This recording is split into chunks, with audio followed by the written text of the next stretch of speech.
gotta crack that shell. Snake's gotta come out of the egg. Chick's gotta emerge from the shell to be able to begin its life. And I really see this full moon as a shell cracking full moon. I really do. And when we get to those eclipses, as you spoke about, Nicole, with Mars, the energizer at 21 degrees, and the next solar eclipse at 21 degrees of Libra, 2 and 1 adds to 3. So we've got this dynamic of, what do I know that I bring to the table of love? Not just romance, not just courtship, not just sexual skill, acumen, or expertise or talent, but what do I really bring to the table from the shining soul love that comes out through my eyes and my words and my lips, and the way that I accept someone to feel safe enough, whether we're going to end up together or not, that I accept someone telling me their story, and I can be brave enough, Aries, to say, what is it at this juncture in your life that you hope to find in an intimate partnership, or that you hope to find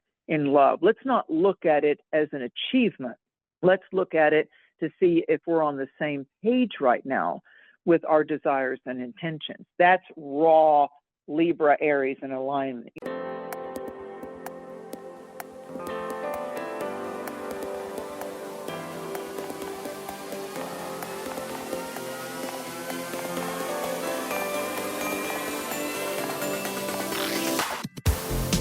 Welcome to the Enlighten Up podcast, where I am going to take you into a deep exploration of what it means to exist in this current reality. We are going to raise your vibes, open your mind, expand your heart, and dive deep into the wondrous mysteries and possibilities of this lifetime. There's been a spiritual catalyst that has set in motion the awakening process of many across the globe to return to the knowingness of self and unite what has been separated. Together, we're going to bring light into that darkness. We're going to remember the joy of living.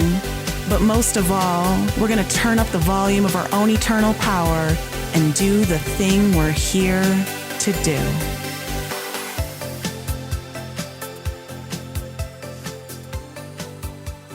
Hey everyone, welcome back to the Enlighten Up podcast, and it is time for another full moon rundown with our favorite seer and astrologist, Mary Dusina. We have our full moon in Aries happening on the 29th in the very early hours of the morning for those of you on the this side of the world, and it's a pretty powerful supermoon. There are some really interesting transits that are happening within this moon. And of course, this is the moon that is happening at the very crux of my retreat when we do our ceremonies. So I'm really excited to talk about this one. Mary, how are you doing, girl? It's so good to have you back on the show. Thank you so much, Nicole. Hello, audience. Thank you for supporting Nicole. Thank you for, your future attention to her teachings and her seminars, and hopefully you'll be able to pull it all together and attend one. And ceremony is so important. I have been so blessed in this life walk with my Native American teachers. We're at the hallmark of a new cycle opening up with this Aries harvest supermoon. The cycle of the West opens up on our medicine wheel. So it's all about the Libra, the we, what we can do together, how we can raise each other's energies. And although Nicole's featuring this retreat, she and I come together for the greater higher good of great mystery and great spirit to help enhance you in sometimes maybe very intimate, private, personal, silent ways, that as you listen to Nicole in her readings, as you join us at each full moon, our heartfelt hope is that we give you light in any kind of dark places or spaces, and that your truth becomes your sovereignty, that you're really able to do that. So I know our soul mission is walking in tandem together. So blessings on all of you, and we're grateful for you. I know. And I'm really excited about this full moon. I, of course, didn't plan to have the retreat during the full moon. It just happens because, that's how the higher self operates. And And this particular full moon, it's happening at 6 degrees of Aries, which is right on top of my Mars. My Mars is at 6 degrees Aries, and which Oh, is the wow. ruler of this full moon. So this is a very active full moon for me. It seems that almost every single one of the planets in my chart is getting activated from this full moon. But why don't you kick it off for us, Mary, and let us know what's the main theme of this particular full moon?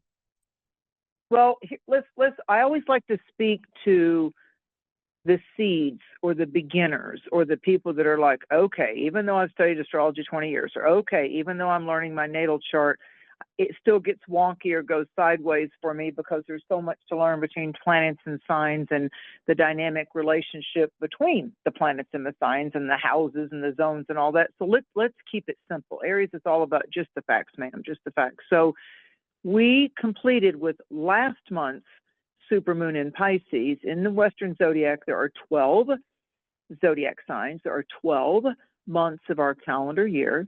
And so the zodiac, the Western zodiac, opens with Aries, the ram, and concludes with Pisces, the fishes, the 12th sign. So when we gathered last month at the end of September, it was that supermoon in the sign of Pisces, oceans of emotions. And now this is the moons. The sun begins the zodiac each year at equinox, at the equinox in March. This is the equinox that opens up the sign Libra, and so our full moon then is rising in Aries, because we each year in the northern hemisphere at autumnal equinox, the two signs that become pronounced in all of our star maps, whether you're an Aries or a Libra, for all of us, somewhere in that star map are the signs of Aries and Libra. So the moon at the last supermoon of 2023, we don't have them again until 2024, she is now rising, enhancing, sending a super spotlight in the initiating fire sign of Aries, Aries the ram. And so the moon is starting her 12th sign, 12 month ahead cycle with this full moon in Aries. So in your astrological charts, when a significant planet, especially the luminaries, the sun, our great star, or the moon, which illuminates and lights up each month at the new moon, we have the dark, seemingly dark sky. We can't seem to find the moon. The stars are bright. And then 2 weeks later, we have the full moon, like this September 28th, 29th, and the moon is shedding light, and enhanced, empowering light on one particular sign. Well, in astrology, there really isn't just one particular sign, because we have to include its polarity or its opposite sign. So when the full moon is lighting up Aries, the sun is in the opposite sign of Libra.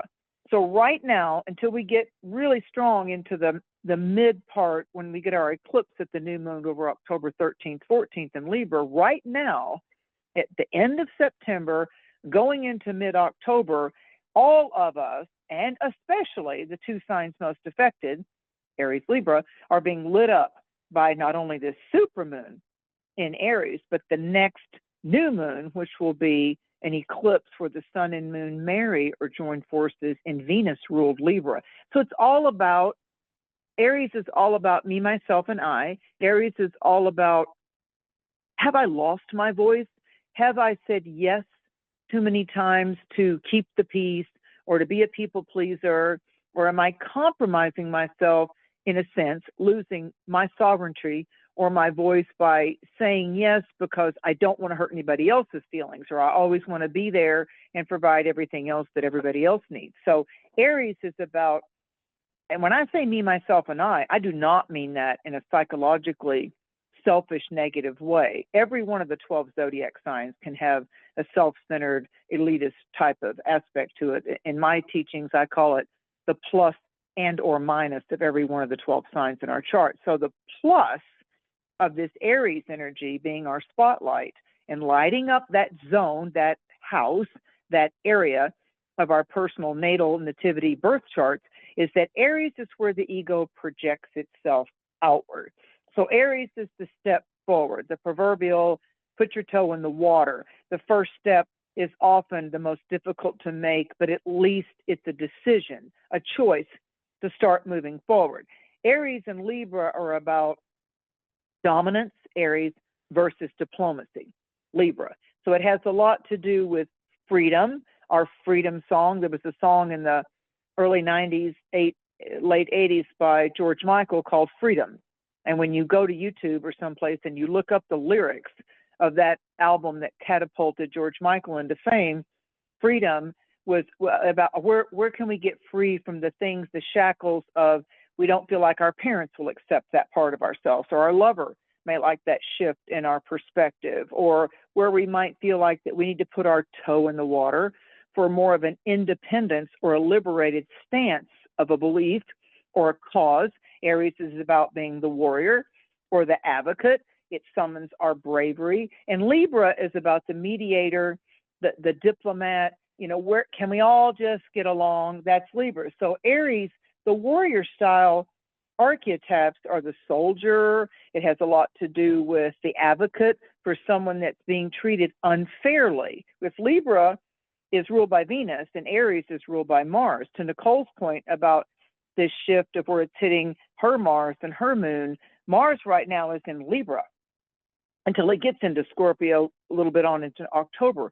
So Mars in Libra, although Mars rules Aries, is saying, okay, let's not get too bougie in pushing just our beliefs, our opinion.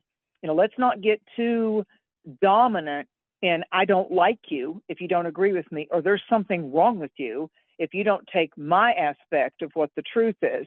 So the minus side of all this Aries energy is about how sure are you within yourself that your beliefs and your truths are indeed your own, and how much of them are really influenced by just your religion or just your ethnicity or just politics or just your age or just your zodiac sign or just your gender identification or whatever all that is. What are the capes or banners or, you know, billboards or advertising announcements that you're claiming to be versus what your heart really wants you to express about yourself? So anybody that's had to suffer in silence in an intimacy and say, wow, I didn't walk down the aisle, I didn't commit to this person, I didn't move in with this person, I didn't give declarations of love, Venus, Libra, Taurus, and astrology. We've got things dancing in those signs of Libra and Taurus, versus am I compromising myself psychologically, spiritually? Like if I step outside what they expect of me, will they still love me? Will they still want me? Are they still going to be loyal to me or faithful to me? Will they still let me be liberated and be me? Do they love me as I am? Do they love me as I am? Can they love me just as I am? And then you go into your spiritual aspects of great spirit, great mystery. God, the divine, has granted all of us in this earth life, whether Buddhist or Catholic or Judaic. The whole teaching is the sovereign Lord, the Almighty I Am, as we've come to Earth School, has gifted us with free will. So it's you and I that make the choices. So the I Am is the banner for Aries. I am this. I am about that. I will do this. So it's how we're, the fire signs, Aries, Leo, and Sagittarius, when they're pronounced, are how we're going to project that bravery, or what will make us take up the sword, what will make us, you know, fight the good fight. But here's the thing about battles, and I've encapsulated, I was making some notes earlier this week. We all need to be aware, awake, and careful, because a warrior, the word war is in the word warrior. So it implies war, which can be where we're willing to fight or retreat or forge ahead. So the two go hand in hand, you know. So it's who we defeat. When we defeat others, if we seek to defeat something or another, then we feel like we're strong. We were strong in our convictions or our beliefs. But all of us, if we defeat our own shortcomings within ourselves, we're not just strong, we're mighty. So the higher aspect of Aries, which is Mars rule, which is where Rahu, the North Node, is right now, which is where Eris, the asteroid Aries is like Mars' rowdy sister. You know, she was uninvited, she was rejected, so she represents the fiery feminine that says, don't tell me to sit down, don't tell me to be silent, don't tell me I can't go out unless I wear a veil, don't tell me I have to walk behind anybody. So those warrior women, those women that will champion a cause and be the advocate for the innocent, that will, you know, the nurses that have gone into wars. You know, it's not just a woman that has displaced anger. So right now, Aries is saying, check yourself, check your motives for what gives rise to your faith, your courage, and yes, your anger. To look deeper within yourself while Mars is in Libra and this full moon is rising, this supermoon in Aries, and say, is my fire of desire healthy? Or am I just spewing, you know, hot words? I mean, Aries is everything that can sting us. You know, it can be hornets and yellow jackets. And here in the Smoky Mountains, yellow jackets and hornets get really strong, you know, this time of year after Indian summer going into harvest time. And we have things like the last blast of mosquitoes or fleas or those things that sting and bite and want to take something from you, you know, like mosquitoes and ticks and fleas want to feed off a host. They want to take the blood, so the life force. So there's a lot of things right now that we're questioning. Is it still as strong of a fight or as strong of a belief? And if I'm really secure within myself, within my heart, that this is a belief and a truth that is an anchor, it's an anchor spiritually, it's my soul anchor. I mean, look at the time of year we're at right now. On September 14th, 15th, at the new moon, when we had the new moon take place in Virgo, it began in the Jewish tradition, the sound of the shofar. That's the Aries horns. The shofar is the blowing of the ram's horn. That's Aries, even though we were at the new moon of Virgo. So here comes, in the Jewish New Year, here came Rosh Hashanah. And then when we come to September 24th, it's Yom Kippur. So it's the new year. But what I find fascinating about that cultural belief, and I didn't grow up in it, but at Rosh Hashanah, it's the time of atonement for God's breath and grace to come upon us as we are kinder in our actions and we reform where we've been too self-entitled. And it's called the 10 Days of Awe, AWE, which is interesting to me. So it starts at Rosh Hashanah, and then as we turn the wheel for harvest at September 23rd in 2023, Yom Kippur happens on September 24th, and those 10 days, the days of awe, are where we are each within our heart chakra, within our third eye, within our ability to plug into and be downloaded and uploaded with the Almighty I Am. We're saying to ourselves, at this biological crossroads in my life, not just the year of 2023, at this biological age, at this point in my now-based present tense, as I look at where I'm at right this moment as I'm hearing this, how am I? I am. How am I? I am I with myself? Am I working at cross purposes with myself? Do I know that I express my generosity and my kindness in word and deed? And if I've been stung, or if my energy is stinging or slashing or cutting or critical or sarcastic to other people because I've not dealt with my own repressed rage, sadness, frustration, resentments, any kind of embedded emotions, this full moon gives rise to, is my anger constructive or is it destructive? Am I being self-destructive or am I projecting outward with these planetary positions? And the missing cardinal planet, the sign right now, the cardinal signs that are active are Pluto and Capricorn, the North Node Aries, and this full moon, Aries, and Aries is pronounced right now with our karmic path. And then we have Mars in Libra until mid-month. It's been there most of September. So we're supposed to check ourselves when something rises strong, and the Mars-ruled sign of Aries. So I believe if we invite the possibility that we're going to make major choices, because Aries is acceleration. It's the foot on the gas pedal. It's turning the ignition on. So there is a pressure right now between last month's full moon at the end of the zodiac in this month's full moon at the beginning of the Western zodiac, there's a pressure to choose. And it's the one direction versus the other. So we're on a completely different life vision quest or trajectory. In the medicine wheel, we're opening west in the northern hemisphere. Autumn is about the west. The power totem is the bear. So the bear is getting ready at Yuletide solstice to start to go into its hibernation mode. But on the zodiac wheel and the medicine wheel, the west is Libra. And so Libra is about who would we choose as the sun sets to be on horseback with, to be sitting looking at the beach or on top of the mountain, or who would be our first thought to go take that hike with? Hey, let's go have a glass of wine. Let's go do a ceremony at sunset. Libra is the sunset. Aries is the dawning or the sunrise. So this is the point in our life. There are 3 autumnal signs. Harvest opens up with Libra. The middle sign is Scorpio. The final sign of the autumn triad is Sagittarius. And then we go to winter solstice Yule. Let me take on the next 3 signs in that mode. But all of the cardinal signs open at solstice and equinox. Aries opens spring. Cancer opens summer solstice. Then we have Libra that opens up harvest. And then we have Capricorn that opens up the winter here in the northern hemisphere. So we've already had Aries. We've already had the longest day of light with Cancer.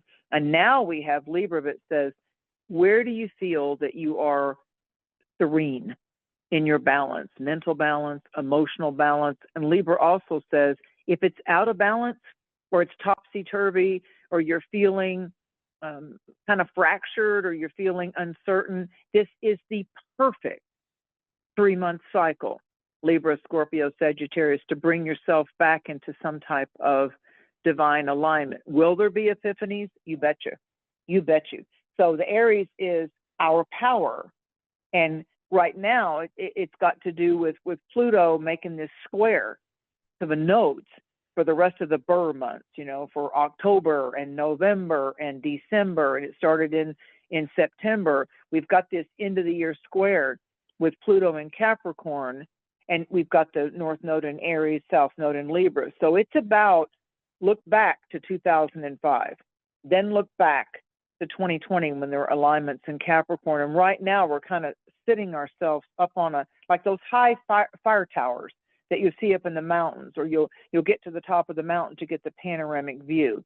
So this Libra energy is Venus, and it's the Empress in the tarot deck, and Aries is the Emperor, and Aries has got to do with Mars. So are we at war with ourselves?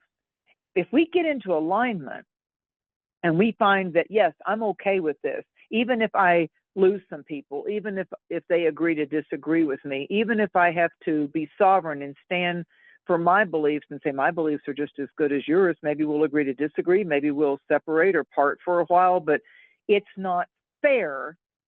We have to look at where we're not being equitable or fair with all of our key partnerships. Libra is always all about the we, and Aries is always all about my needs, I am, how is it going for me? So Libra is about make sure you're not projecting your unresolved stuff spiritually or psychologically onto your partner, onto what you want in a partner. In other words, you need a partner to make you feel all sweet spot and needed and accepted, because you're not really dealing with it within yourself. So there's a quagmire here. There's a transitional process to be able to say, go look in the mirror and say, am I really okay with myself? That's the big thing of Aries, bringing our strongest feelings to a head. It's seismic.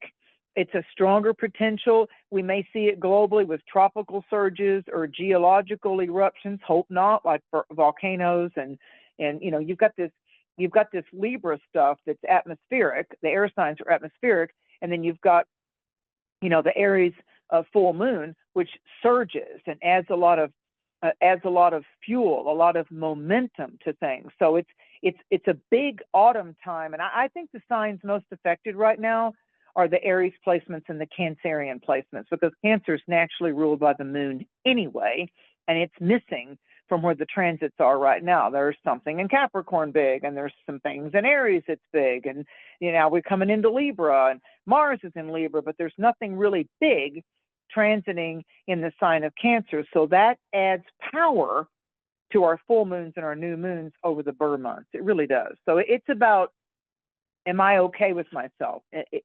How is my ego? Am I saying yes too much? Am I, Pluto's going to turn direct on October 11th. Mars is going to go into Scorpio on October 13th.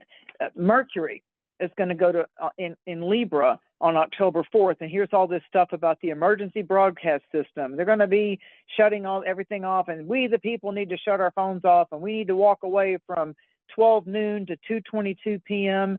the Eastern Daylight Time when they send all these emergency broadcasting alerts. There's both interesting media stuff going on, and there's also the fear porn starting up again. So it's got a lot to do with, where am I foreign to my own self? And I'm not going to let outsiders, and I'm not going to let other people's projections interfere with my spiritual empowerment that I was born with. I'm going to say that again. You were born with everything that you ever need to connect with the Almighty I Am, to embrace the light. You've been given a choice. Aries always says, choose wisely. I also think that with Mars, the ruler of this full moon, being so close to the South Node, and not only that, but Mars is sitting at 21 degrees of Libra. That is where the next solar eclipse is happening, at 21 degrees. And so I feel like there's going to be something that comes up during this full moon that's going to really hit home in a bigger way during the eclipse in Libra in a couple of weeks after this full moon. And so with Mars approaching the South Node's all about, purging. It's about our karma. It's about our past and what's not working anymore. What do we need to, what have we been working with too long, and it's time to move on from, time to grow beyond. And Mars is really inspiring a lot of us and motivating a lot of us to really look at that within our relationships. How are we responding in our relationships ourselves, taking responsibility for our role, but also understanding there are going to be some relationships that are the ones that are really not in a good place and are struggling right now are going to have a hard time coming up to this eclipse, and we'll probably start to feel it around this full moon. But that doesn't mean that all relationships are gonna be hit hard. In fact, some could really take this opportunity to level up. This is a great, like you said, Mary, there is a big choice to be made here. There's initiation. Aries is always about starting something new, initiating, taking risks, being bold, and maybe, it's time to really kind of take the relationship in a different direction or into a higher direction that is meeting the needs of both partners in a much more fulfilled and I would say healed way, because Mars is opposed Chiron. Yep. Well, and it's anger issues. You get this push-pull when you get Aries Libra stuff. It's like, before we get into an intimate agreement, or we commit to a job, or we commit to sign the contract to buy the house, buy the car. You said you'd do this to paint my house for this much money, but let's take it at core level as far as, people really want love. All we need is love, kind of a thing. And so Libra is about, how's your love life going? Is it balanced? Are you expecting too much from your partner versus are you able to really hear them and listen to them? And in any relationship, we all know this in our karmic family clan dynamic. Sometimes it's a rougher year for the mom. Sometimes it's a rougher year for our child or grandchild or cousin. But when we get into that, this is my private time. This is my squeeze. This is my, this is the person I lay down with at night. This is the person that I let touch me. This is the person that I want to touch. So you get into some real vulnerability. You get in some real desire. You get into I think everybody hopes. I know there's a whole opinion out there that there's a new aspect of a generational wave that they just hook up, they meet up and they hook up, and they really don't want to form psychological congruency. They don't really want to have, a singular commitment, no matter what they identify as. That it's almost just like, yeah, let's just have sports sex and move on and next. So there's a certain vacuous tendency to that, but to me, it's not just a style or a social trend or a fad.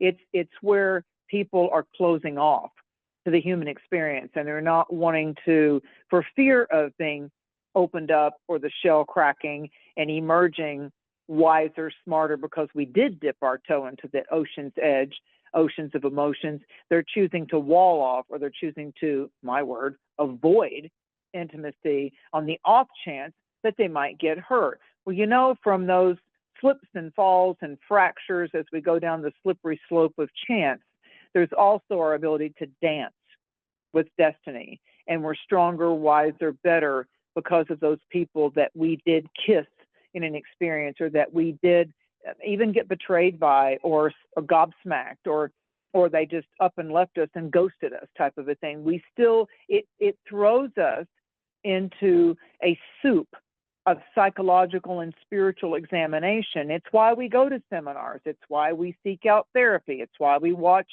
certain things about narcissistic, sociopathic, codependent YouTube channels, or we have those life coaches. It's just like, it goes back to the core of our psychological patterns. And where Aries can be bold, and where Aries can be innovative, unique, individualistic, initiating, is that the seeker, the disciple, the querent, the one that has questions about life. In tarot, when the person's asking the question to the tarot, they are known as the querent. They're having an inquiry. They have a question. They'd like to have some insight or answers on this really strong quest or question.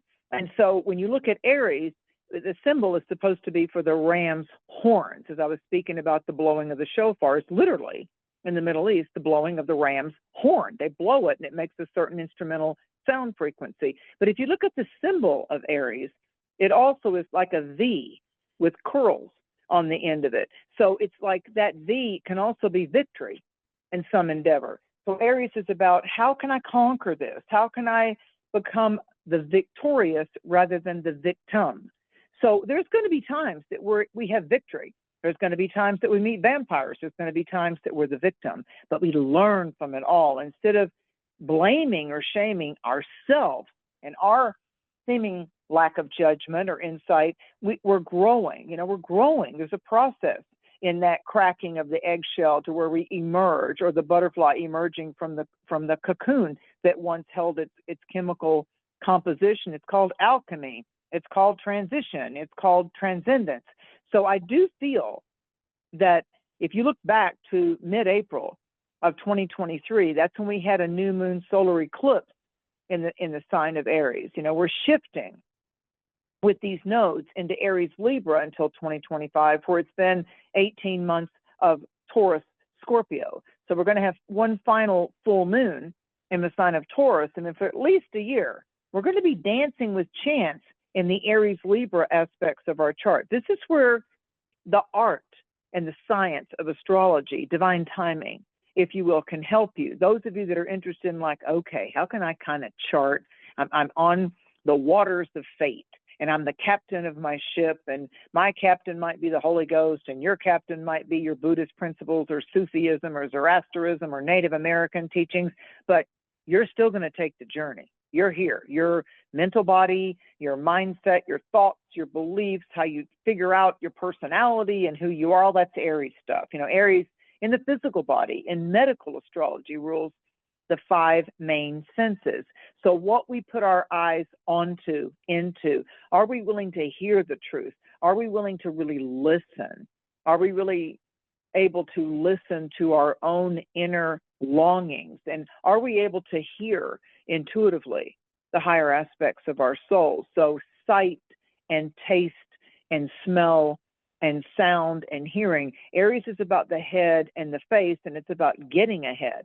So even in nature, Capricorn is the sea goat or the goat. And the way a ram runs around in the mountains, when I was out west traveling in Utah and Colorado and Taos, New Mexico, it was interesting how the trajectory of being able to go up the mountain, a ram can run sideways and go all over the place, and it's much faster. But the goat has that type of hoof that has a suction effect, and it can go up higher and consume different types of foliage and plants and herbs and sustenance than the mountain ram. So the mountain ram might get there faster. It's like the tortoise and the hare, in a sense, you know, the old fable of the tortoise and the hare. The tortoise just keeps on going. That's the Cancerian aspect. You know, it's Cancer the crab, it's the turtles, it's the tortoise. Might take me longer, might be a slower process, but I'll get there. There's a determination with the sign of Cancer the crab. So Aries right now is saying, and it's okay to embrace this. You're not being negative, to look at, where do I feel dissatisfied?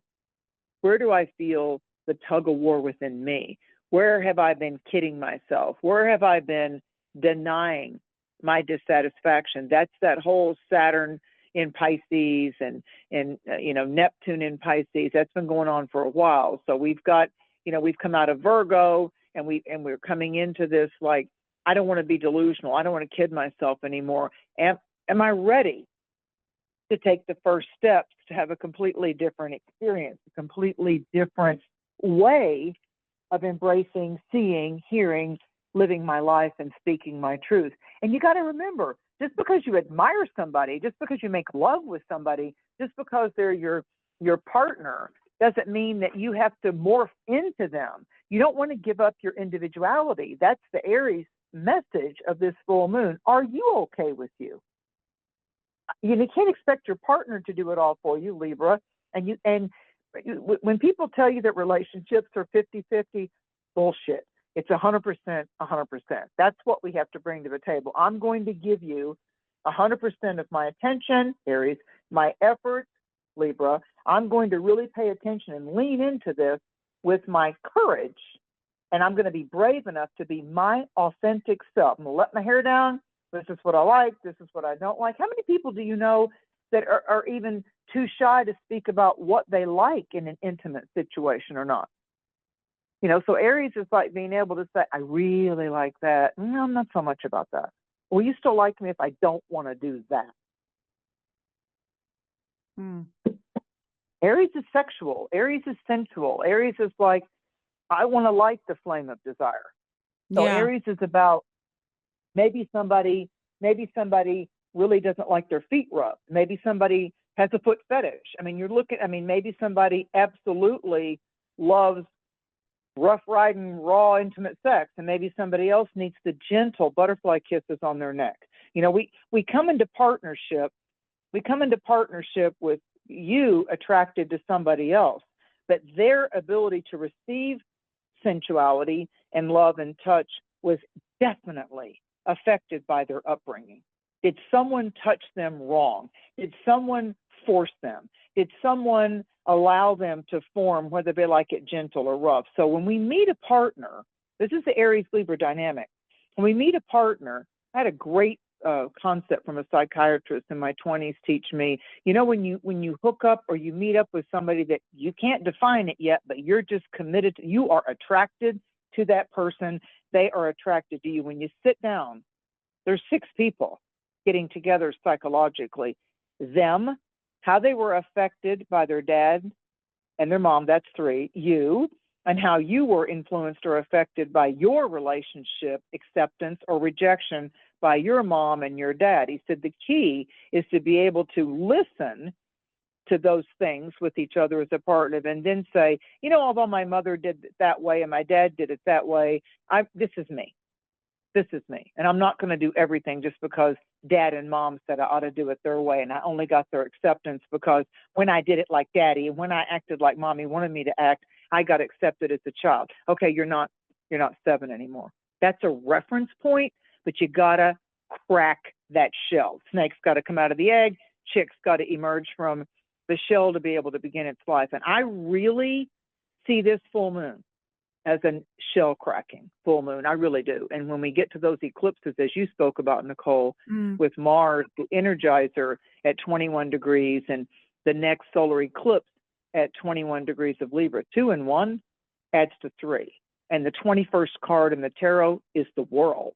Yes. And the third card in the tarot, when you go Magician number 1, High Priestess number 2, the Empress, the card of Venus, which we've got planets dynamically lighting up Libra and Taurus, got Uranus and Jupiter still in Taurus. So we've got this dynamic of, what do I know that I bring to the table of love? Not just romance, not just courtship, not just sexual skill, acumen, or expertise or talent, but what do I really bring to the table from the shining soul love that comes out through my eyes and my words and my lips, and the way that I accept someone to feel safe enough, whether we're going to end up together or not, that I accept someone telling me their story, and I can be brave enough, Aries, to say, what is it at this juncture in your life that you hope to find in an intimate partnership, or that you hope to find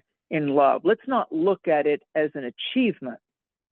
Let's look at it to see if we're on the same page right now with our desires and intentions. That's raw Libra, Aries, and alignment. You know, where are you at in your life?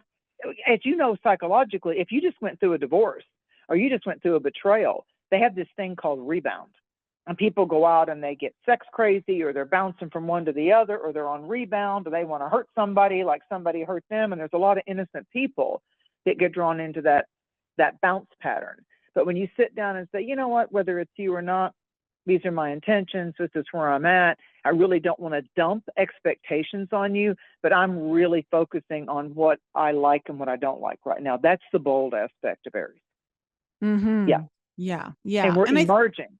Yeah. And I think too, one of the nice things about it, even though there's Venus is squaring off with Uranus, it's the nice thing about it is that its interaction with the ruler of this full moon and its own home sign Libra, Venus and Mars are in a really beautiful sextile, you know, so I think, you know, at the end of the day, this full moon is bringing an opportunity for people, and it's whether or not you want to step forward through that door in a new way, where both the polarities of the masculine and the feminine, Mars and Venus, you know, the relationship and the I, the other and the I, could actually harmonize and come together and step forward together, you know, or, you know, for those of us who might be struggling in our relationships, there might be some relationships where you're realizing it might be time to go in different directions. But I feel like there would be an understanding there, you know, like this is just isn't working. But at least they're in a nice conversation with one another, you know?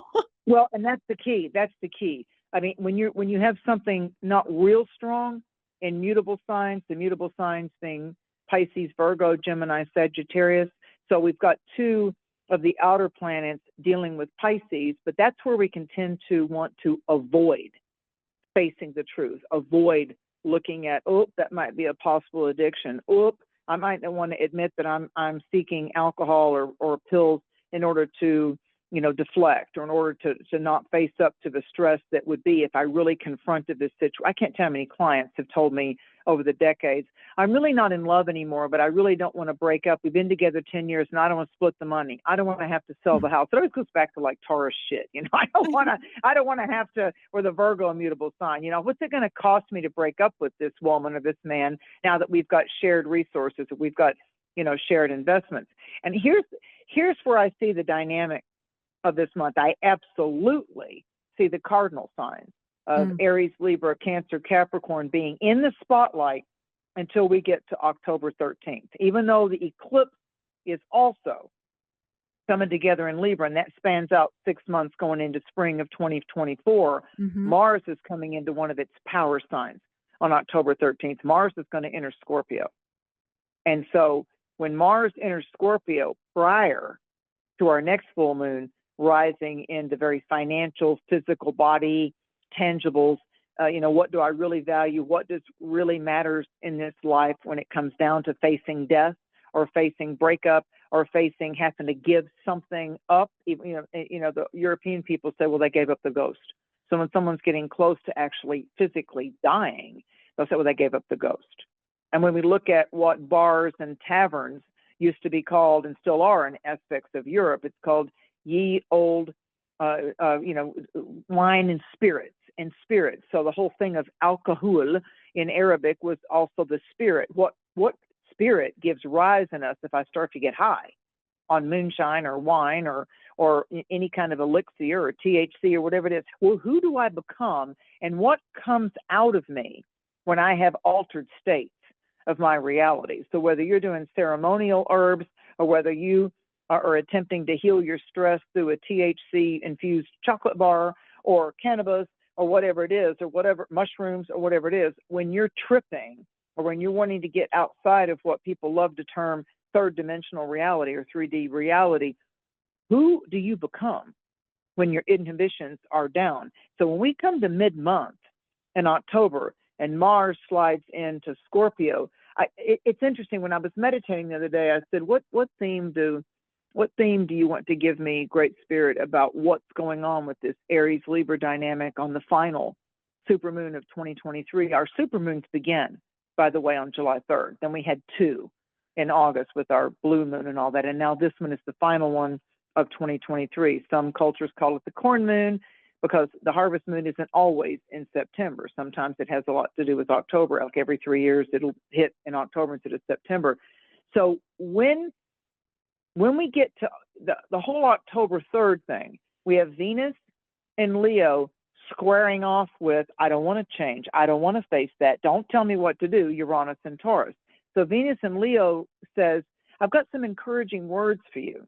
I've got some new potentials, some new insights that we could do. What about this and what about that? And then you meet up with Taurus going, I like it like this. I don't want to list the house. I don't want to have to move. I don't want to change anything. Why can't you just agree with me? So we start this dynamic, game changers, of who's rigid and who's fluid over October the 3rd. Then we're going to start to see some solid results when Mercury moves into a more negotiable diplomatic mediation sign of Libra on October 4th. When they're touting this emergency broadcast system, world, global, Israel's involved too phenomena, the latest fear porn. And then on between the 4th of October and the 10th of October, the 7th, on the 7th of October, we got Mars in Libra squaring Pluto and Capricorn. So here's where any of the air signs involve what's being said to us, what we're being told to do, what we decide we're going to do with Mars and Libra versus, the ruling factions, the government, the authoritarian figures. That's the Capricorn thing. It harkens back to what we all looked at in 2020 globally. Mars is in Libra going, no, you tried it your way. You locked us down. Yeah, that didn't work out too well for me. And I know a whole lot of people in my tribe, my family, my relationships that are still trying to process out all that authoritative dictator bullshit. So people are still dealing with the pressures of inflation and the pressures of a global lockdown. We didn't live through that before. So when we get to October 7th, Mars in Libra is saying, I got some solutions for you. Will you just hear me out? The air signs are, I have some ideas. I've got some creative impetus. Will you just care enough to listen? I'm not asking you to agree at this point. Let's just consider some different options instead of you just trying to force feed me into some kind of power play. So then that's October 7th. And then we have this dynamic over October 8th of Venus shifting into the mutable sign of Virgo. And so Venus is saying, what's practical and what's holistic, and maybe it's not going to just be me being in denial. Maybe I need a reality bite. Maybe it's time for a reality check. So what Spirit said to me, it put 2 words together that I personally have never put together. I've only put together the second word I'm about to say in a medical context when I've been doing pro bono work for veterinarians or when people of humans have actually had this. And the term they gave me was in the end of the first week of October into October 14th, they said there's going to be psychological abscesses. Now, an abscess is where like a hair follicle or a wound starts to build up pressure and turn red, and it gets hot and it packs. And if it erupts, an abscess is a bigger damn deal than a pimple popping. Okay, it's got to do with infection is setting in, like cellulitis or staph or MRSA. So they said there's psychological abscesses that go back to 2 time frames. Ready? 2005.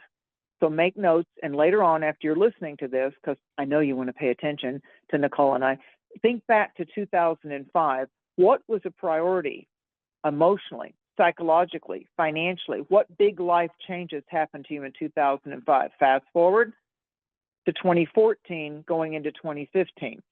So whatever was backing up, whatever was an energy infection, became a bit of a psychological abscess. Maybe we got through it, maybe we left the job, maybe we changed a partner, maybe we're not dating that same person anymore, but the abscess was what built up cumulatively in an emotional backup. Like, where am I not ready to go forward? Because, man, that was a hard breakup. Man, I lost some money when they downsized, or I got fired or laid off from that situation. Remember, this was before 2020 when we had the Capricorn conjunctions.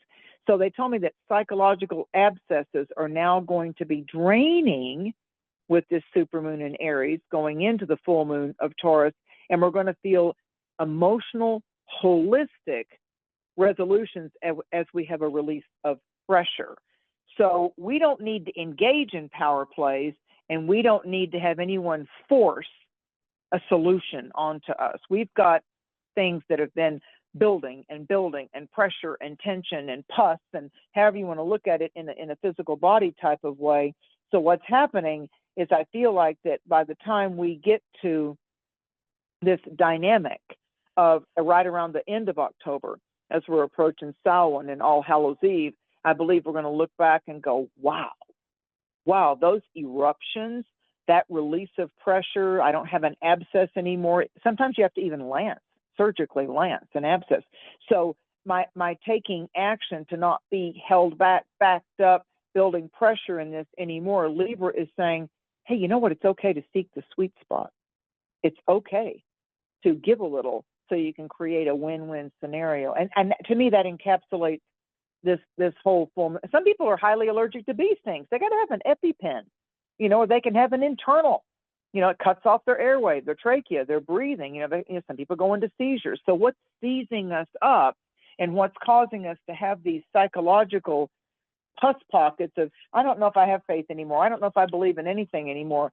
We don't need to kick ourselves to the curb in order to feel free. So find that 6 degrees of Aries Libra. Find that 26 degrees of Capricorn and Cancer, like Nicole was talking about, these squares to the nodes, Pluto and Capricorn in the Burr months, September, October, November, December. Find out what really matters in this life. What are your core values? Like, what really matters, instead of arguing over some kind of petty ass materialistic thing. You need to win your point for the day. Aries in its minus side can get petty. Or it's like they get all fired up and quickly angered over some kind of small thing. But the thing about Aries is it gets mad quick, it gets over it quick. Sometimes it needs to vent, sometimes it just needs like a barking dog. If the dog's behind the fence, it's in the neighbor's yard, it can't get to you, but it's going to express its full emotions to you as you walk by that fence of like, if you come in here, I'm going to bite you. So it's letting you know, this is my yard, Aries. This is my domain. I'm protecting my humans. And if you come in here without my human introduction and socializing me, I will bite you, or I will bark at you, or maybe I'll run away. Maybe it's fear-based, but there's some kind of alarm. I see Aries is like when you were back in school and the bell rang and it was time for recess, or the bell rang and it was time for school to be over with for the day, or your alarm clock rings on your smartphone, or the old-fashioned alarm clock because you're not so sure that little ringtone's going to wake you up and you got to have backup alarms, or the tornado siren goes off, or the fire alarm goes off. That's Aries. It's like, okay, pay attention. This is big. Pay attention. It might not involve you, but it's happening around you. And so you better believe that in hurricane season, an Aries supermoon, because it affects the tides of the oceans on this planet, and we're over 70% liquid, fluid, water, if you will, aquatic within ourselves. We're oceans of emotions walking vertical. So you want to check yourself about how quickly something that's really not that important, not ultimately that big of a deal, can make you become volcanic, can make you become a hateful hurricane, can make you become irate and a force to be reckoned with without really a dynamic cause behind it. Why are you allowing yourself to get that verbal, that impatient, that arrogant in traffic when it's just somebody being an idiot on their smartphone and didn't see you or not paying attention to the rules? I get it. They're wrong, but why would you need to escalate that and make it a big damn deal in your day when it's better just to get over and go, oh, go on with your bad self. I really don't want to be engaged in your karma right now. So Aries is about the choices to fight or say, you know what, I'm going to choose my battles. That's not one of them. Yeah. It's a big deal with Aries. Yeah, it's a big deal. Well, this sounds like a good time to go into the individual signs. Okay, so thank you, Nicole. Thank you, audience. Always attitudes of gratitude. Oh my God, can you find your sweet spot in life if you just walk with a gait of gratitude? My walking forward is always in full cognizant awareness of that which I have been blessed with, that which I am blessing as I walk forward in all the greatness of gratitude. We're all better people because of that. So if you're an Aries, it's your first house. It's big. It's big medicine. Aries is, this is Libra's birthday time of the year, and this is Aries' relationship time of the year. As I said earlier, about 15 minutes ago, Aries is the sunrise in our life. Aries is the new dawning or the beginnings. So for you Aries out there, I do see there are some fated, destined meetups. I feel there's partnership impacts. A lot of Aries that I've been working with over the last 12 months have had odd things seem to conspire, that they actually relocated out of where they were living, that they might be in the same partnership dynamic attraction, but there's a bit of a separation between them because their partners have had to work more. A lot of Aries that I've been working with since spring of this year have had job changes or adding on extra work due to a lot of factors that are out there globally with inflation and cost rising. It's not anything directly affecting just Aries. It's just where is it hitting in our charts. All astrologers spoke about when Jupiter and Uranus went into Aries, how we were going to be dealing with resources and food and where we lived and the cost of living when Uranus went into Taurus for its 7-year stay.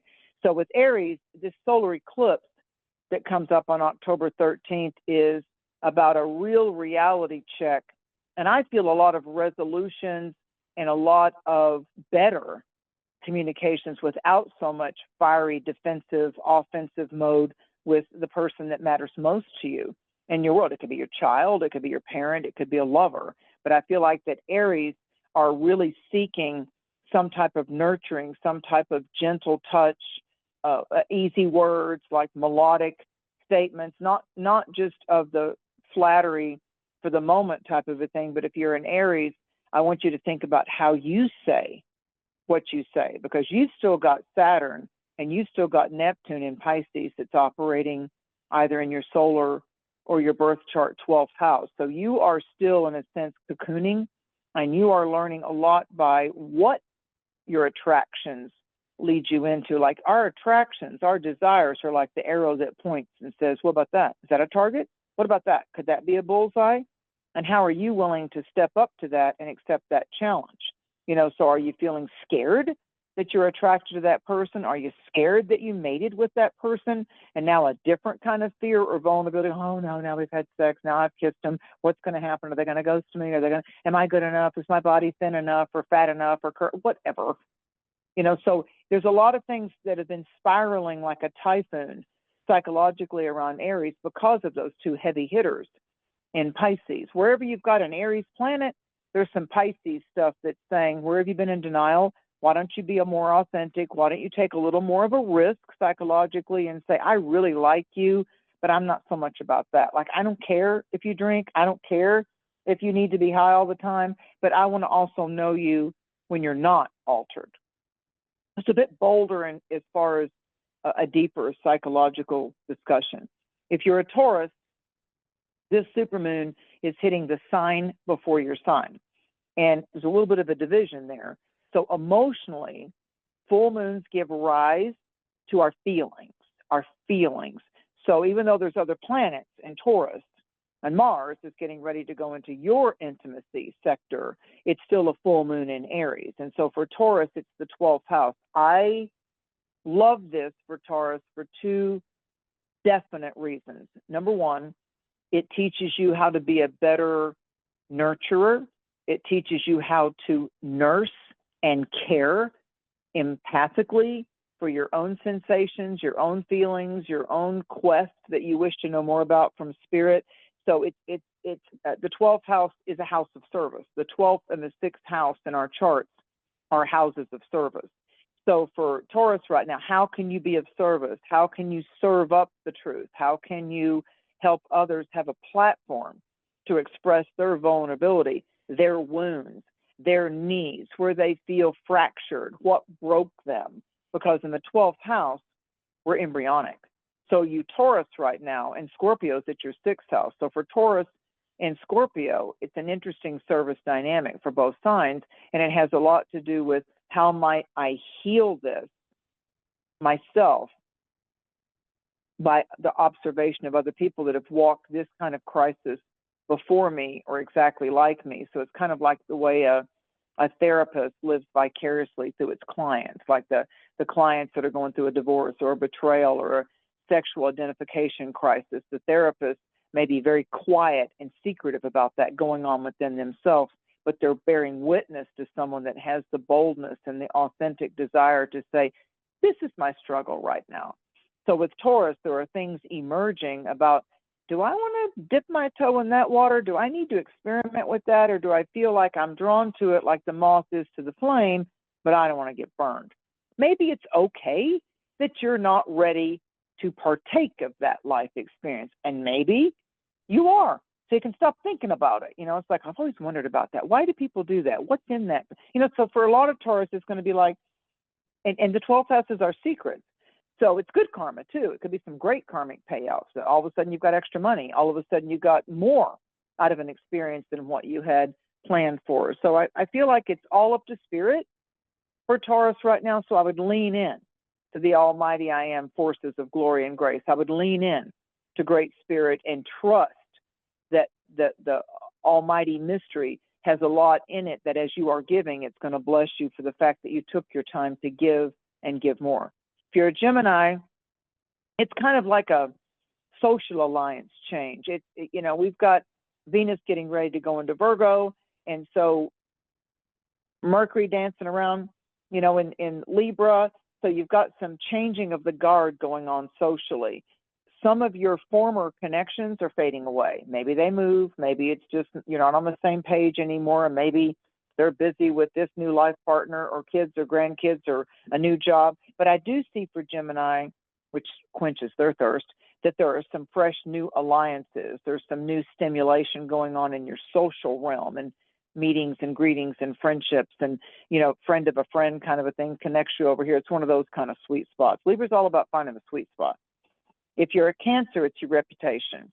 It's the 10th house. It's your life goals. It's the zenith. It's the top of the star map. And so major commitments are coming in personally. It's your intimate anchors are coming forth. It's your destination or the alliances that are meant to be. The Arabs use the word kismet.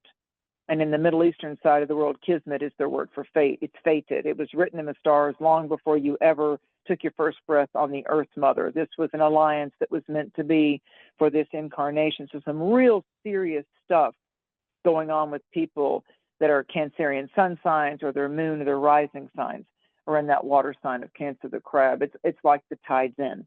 The tide's in. And I absolutely see for Cancerians that there's very powerful allegiance and the divination of the divine is coming in. Divination, divine nation, the divination, all the stars and the cards and everything's pointing toward you're going to be walking alongside someone, something that is definitely a dance with destiny. Exciting. If you're a Leo, it's 9th house, and so it's bigger life expansive views, bigger life vision, what in this life really matters the most. It's a big eclipse shift for Leos. They're with that energy of Uranus and Jupiter and Taurus and Mars going into Scorpio. Somehow I see that Leos are having to, even though Venus has been Leo for a while, Venus is moving on now to Virgo. So Leos are like going, damn, this has been an intense year. Damn, didn't see that coming. And now I need to kind of let the dust settle and put things back in order that got some kind of like comet explosion into it. So Leos have really gone through a like, woohoo kind of a thing. It's been a roller coaster ride for the Leos and Leo risings that I know. And like there were some losses with that since March of this year. There were some things they simply had to quit, walk away from, resign from, say, I can't do it that way anymore. And their intimate relationships of many years are going through tidal surges, tides in, tides out. I need you. I need to do this myself. So there's some kind of like emotional, mental life rehab that's going on, not unlike when someone breaks a bone and they'll put a cast on it and the doctor checks you again and there's some x-rays to chart progress and then you go to physical rehab. So it's kind of like that for Leos right now, but it could be all very quietly going on inside those proud lions and lionesses. It has to do with, you know, I need to perhaps find a different jungle. I need to maybe look at a different place where I feel like the jungle suits me more. Maybe my time in that Serengeti, being the king or the queen in that jungle vortex, maybe I need a different vortex. Maybe it's time for me to go into a different portal. There's big changes around Leos, big changes. For Virgo, this supermoon in the fire sign of Aries, you know, aspiring to greatness and ascending upward is an 8th house thing. So Virgos and Virgo risings are looking at the far range goal, the far range view. There are bigger epiphanies. Epiphanies happen, our aha moments happen after we've had some kind of like, damn, that was intense kind of a thing. Might be that the room lit up when you walked in for somebody else, or somebody expressed a very bold interest in you. But for Virgos overall, I feel like that what Virgo has needed to look deeper into or see around the corners or delve into what's really going on here, what's the intention or the motivation, is that person playing fair with me business-wise, is that really my friend, is this person, you know, really interested in that win-win type of dynamic. So it's desires, motivations, yours and theirs. I think Virgos with this Saturn and Neptune in Pisces for the last 2 years has really realized who's in your life sincerely and who's in your life because what you can do for them. And that's a tough one. We all give and take.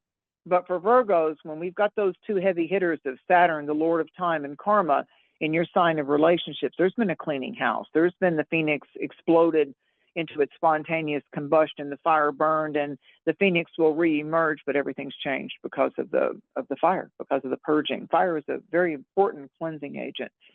And that's why we sit by fires and do ceremonial fires and light the sage and candles and such. And the incense fire to that element creates the fieriness in the atmosphere, the air, literally the air we wear or breathe. If you're a Libra, yep, this is big. It's your birthday cycle. Happy birthday. It's a 7th house intimacy type of a swing for you with this supermoon, and it spans out over the whole next month. This is a full moon in Aries. Libra, you're wanting to really look at what you now, it's okay, Libra, for you to now state what it is you want in your closest, private, secretive, when I close the door and I go lay down with you, when I close the door and I'm talking to you or texting you or we're discussing where we're at with each other, who we're going to leave, if we're going to stay together, if we're going to call it a truce. So Libra has a lot of romantic, intimate, but this goes back over time. Libras are looking at, it could be the high school sweetheart, it could be someone you broke up with, they're coming back around, and there's still a little decompressing and processing to do. So I'd say this to you, Libras, is your current life garden, it's harvest time, did your current life garden sprout sweet results? Did it bloom continuing togetherness, blossoms and fruits and nuts, and did it actually turn into something viable? Or is it time to maybe turn the light on those dark corners. It's a spotlight arriving on it is what it is. They're not bad. You're not bad. They're not all at fault. You're not all in fault. But this full moon it's a supermoon in Aries. And until you get to late March, April of 2024, late March, April of 2024, Libra, and also Aries, until Aries comes to their birthday cycle of next year, 2024, it's for Aries and Libra, it is what it is.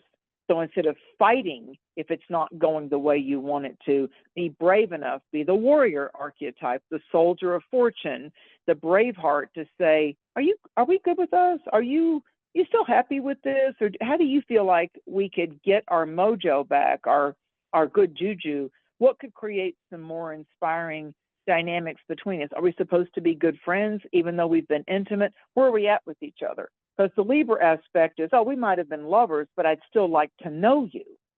Like maybe we're not going to be lovers. Maybe we won't be married. Maybe we won't be priority lovers to each other anymore. Thanks for that. Thanks for your participation in my life and opening up my heart and showing me what I wanted, what I didn't want. But I'd still like to know you. I don't have to hate you just because we shift into, I'm that good friend. We've had a real deep connection with each other. We shared our vulnerability. We shared our bodies, but maybe we're not supposed to be in just that dynamic. How might we still know each other? That's going on with a lot of Libras, and it's shifting, and it's alchemizing, it's alchemy, it's transitioning. If you're a Scorpio, Mars in Scorpio, when Mars gets in Scorpio, that's a sweet spot for you Scorpios, because Saturn is in Pisces and Neptune is in Pisces, and even though the full moon is going to rise the full moon's going to rise in October in Taurus, what's going to happen is Scorpios and Taurus, by the time we get to right before Halloween, they're going to be looking at the changing of the guard and their intimacy. So it's coming up to be, let's shine a light on where you're at with your sensuality, your secrets, your psychological needs.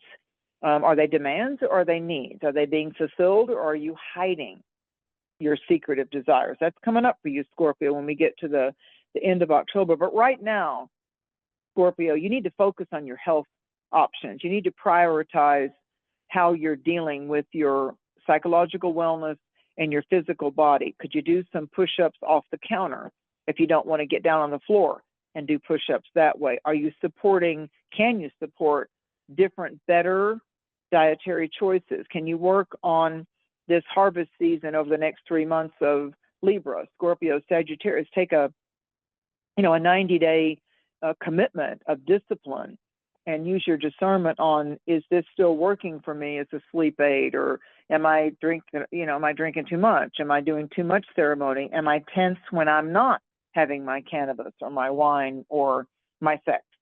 So with Scorpio, it's always an inside decision first. They're very private. You just can't push a Scorpio to do squat in their intimate personal life. They look at you like, when I feel it, I'll deal it. If you're a Sagittarius, it's fifth house. So Sagittarians are seeking the pleasure principle. They want adventure. They want fun. They want the spirit of playfulness. They want to have a life roller coaster ride with no errors mechanically. Sagittarius is going to be the ones out there that all of our signs are looking at to be light up the ceremony, light up the room, crack the joke, provide the entertainment. So if you know a Sagittarius, they're going to be in a really nice sweet spot. Astrologically, it's fifth house. They're creative, they're playful, their inner child is feeling really good. So with all the other serious stuff going on in the world, it might be that Sagittarius becomes a philosophical alibi. If you're a Capricorn, it's fourth house. And this came in really strong with me.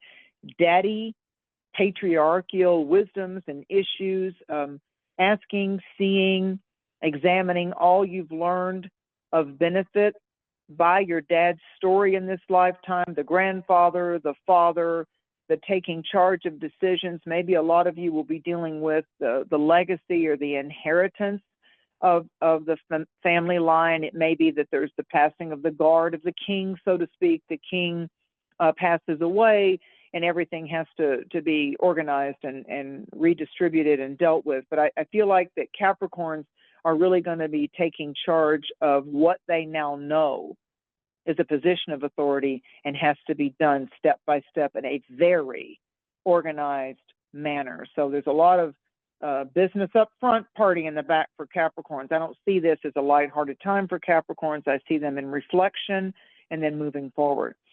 If you're an Aquarius, it's third house. So Aquarians are saying, wait a minute, check yourself, wait a minute, pump your brakes, because I, Aries, I have certain things I need to do. And so October 7th through the 10th for Aquarius, it has them like really on task. And I feel like they're coming out of a shadow, like whatever was in the past, Aquarius, that the family story, his story, her story, how that might have been inhibiting you, applying the brakes on you mentally or with your creative chutzpah. I feel like that courage and faith are now going to be your Aries accelerators to move ahead. And it's going to be like, watch my dust, because I'm going forward. I've done it your way. I've listened to you. That way isn't my way. And let me tell you, there is no other bolder sign than Aquarius when it comes to, and now I'm going to take my high road. So the Aquarius part of our chart, just like the Aries part of our chart, is where we'll go, to hell with that, I'm doing this now. I mean, the Aries part of our chart is where we'll go, oh, snap, I'm done, guillotine drop, now I'm going to do this.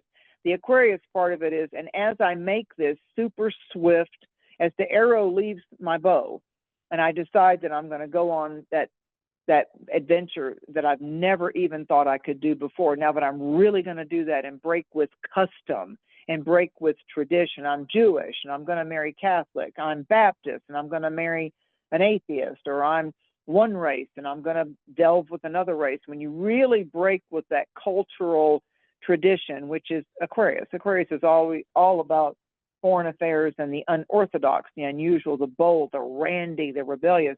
Aquarians are going through that right now mentally and psychologically. It's like, yeah, I'm going to do what I need to do right now, because so far doing it your way isn't working for me. So there's a bit of a rebel there. Go easy on your Aquarian partners and contacts. And for Pisces, Pisces right now, Pisces are all wrapped up in what makes me feel secure.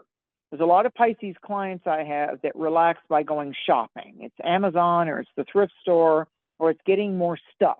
They just bring in that new thing because it gives them like a little happy, a little, I can hold it, I can touch it, I paid for it, I got it a good deal. Now I can go sell it on Etsy, or now I can go, barter and do something else with it, or I can go give a gift. Like Pisces right now are looking at what of the tangible earth trinkets and talismans and objects can I do to make myself feel better.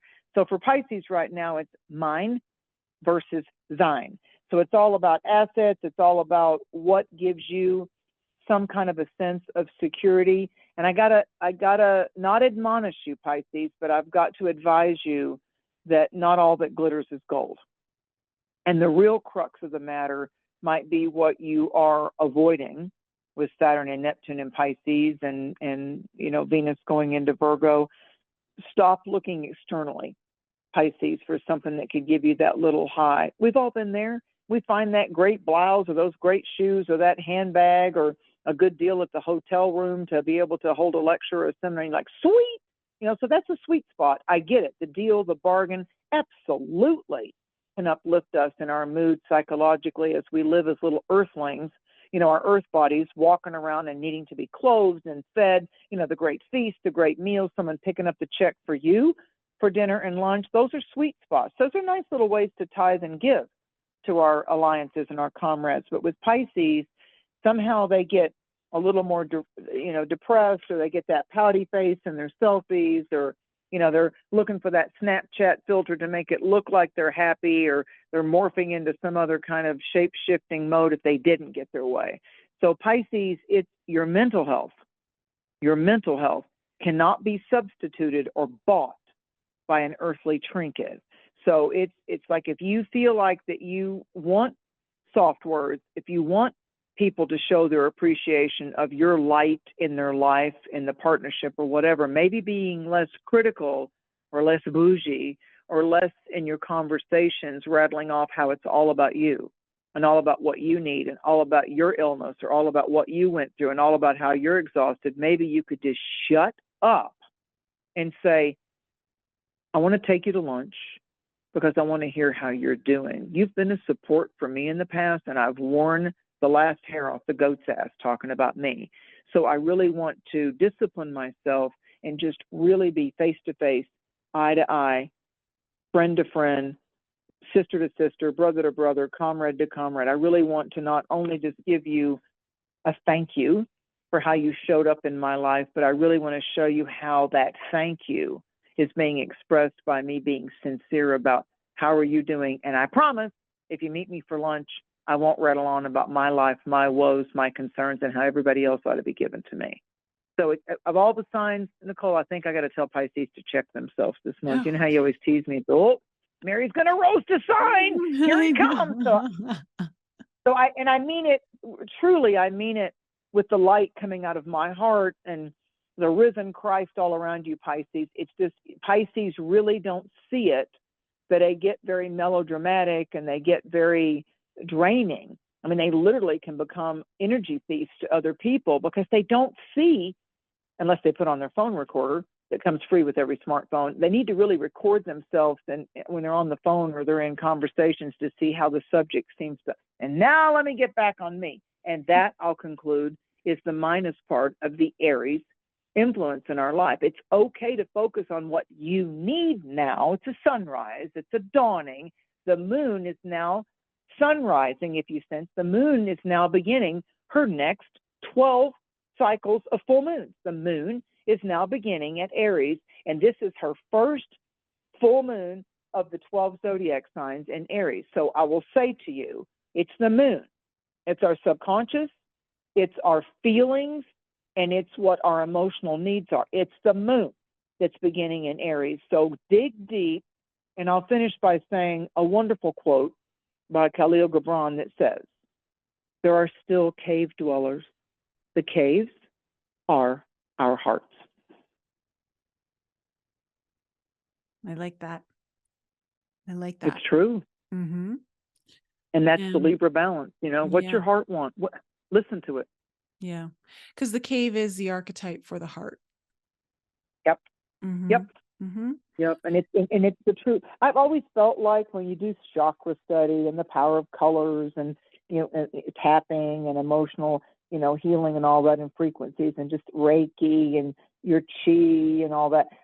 I've always looked at, to me, it's just my little humble opinion, I really feel the soul of us likes hanging out at the heart chakra. It can visit the third eye. It can pump up the volume with our crown chakra. It can help us, you know, in the furnace of our body, you know, the inner child orange chakra and the life force sexual chakra of the red, you know, and the intellectual of the yellow. But the heart,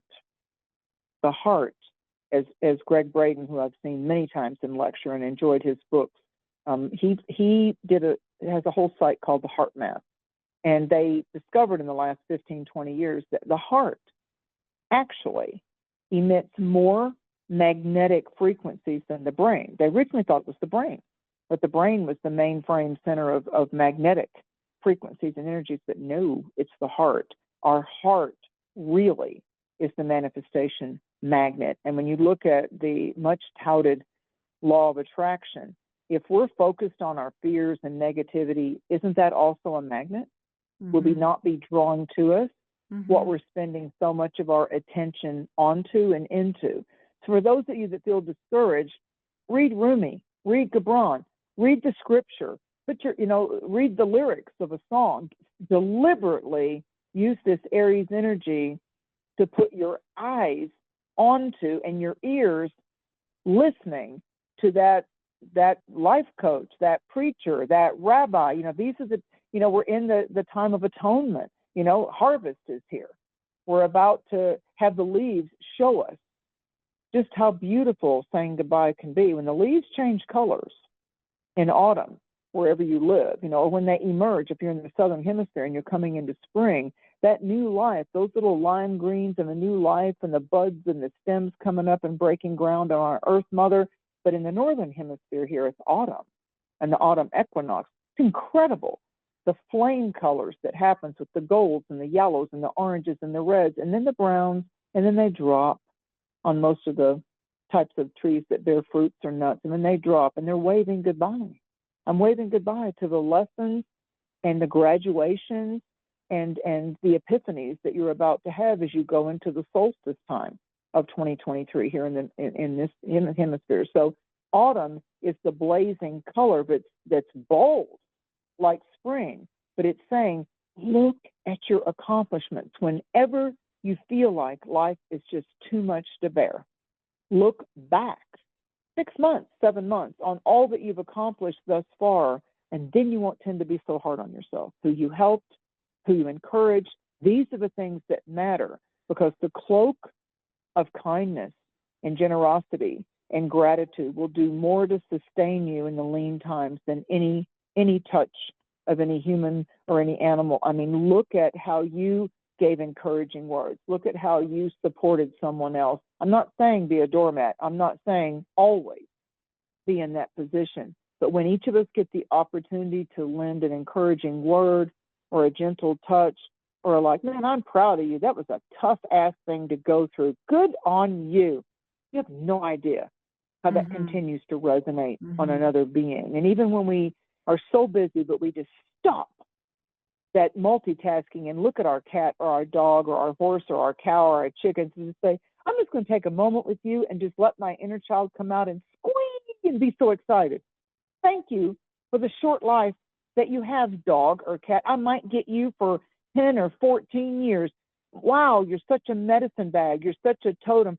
Thank you for your loyalty. Thank you for liking me, whether I have perspiration odor, or I've got the flu, or I got a cold, or I don't want to take a shower, or I'm dirty out in the garden. You just love hanging out with me. It's what dogs want. I just want to be with you. Why do you have to go? I just want to be with you. And cats are like, feed me, then maybe I'll let you pet me.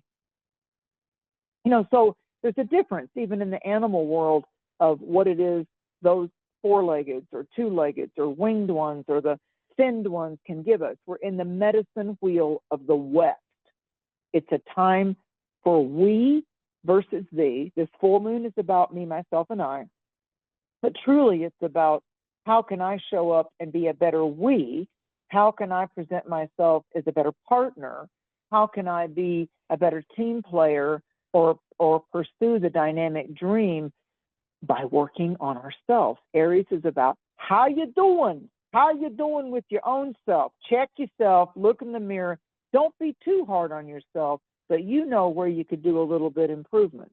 One step at a time. Just take the first step. That's Aries. Just turn the ignition, take the first step, and remember to smile. Corners of the mouth up. Because you did something good today. You did something right today. Not everything was a failure. No. And you need to remember that about yourself. That's big. It's big medicine. It is. And I just want everyone to remind yourselves that, this is a full moon, which means our emotions are running a little higher. But because Mars, the ruler, is going to be getting really close to that south node, and Mars isn't typically happiest in Libra, it feels a little constrained. It feels a little, like it's definitely got to make it work. And so, there might be, listen, just be very aware of your emotions, be very aware of your reactions during this full moon, because there is a desire here to purge what is no longer needed. And that is going to be coming up in your relationships with others, but it's also important to look at your relationship with yourself. And so all of that's going to be coming up to the surface. Mary, thank you once again for being here. I look forward to having you back next month for our eclipse. We are getting ready to head into eclipse season. So let the audience know where they can find you if they want to book a session with you coming into eclipse season. God bless you all. Blessed harvest time. It's Mary, Dusina.com. D is in divine, U, S is in soul, I, N is in now, A, MaryDusina.com. Thank you for all of you, your life force, your sweet spots, and happy full moon. Let's all be willing to compromise.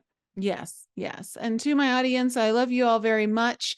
Tomorrow night, all signs will be airing, but it will be a recorded version. And I will say, fire signs, you had a tough one last time. You're going to really like this one. So show up for that one. Guys, I might be able to pop into the live chat, but of course, I will be at the retreat getting everything ready for everyone that will be coming the following day. So wish us all well on our journeys inward as we go through the big discoveries of what is to come. I love you all. Have an incredible full moon in Aries, and I will see you next time. Thanks again for joining me for another show on the Enlighten Up podcast. I love you guys so much for all of your continued support. So remember to raise your vibe, find your tribe, and be open to the infinite possibilities held in the mysteries that surround us all. Thanks again for sharing the show with your family and friends. And if you're new to the show and you need to find out more information about me, please head on over to my website, NicoleFrolick.com, where you can join my newsletter. And please follow me on Instagram, Telegram, and YouTube. Keep your light bright, and I'll see you next week.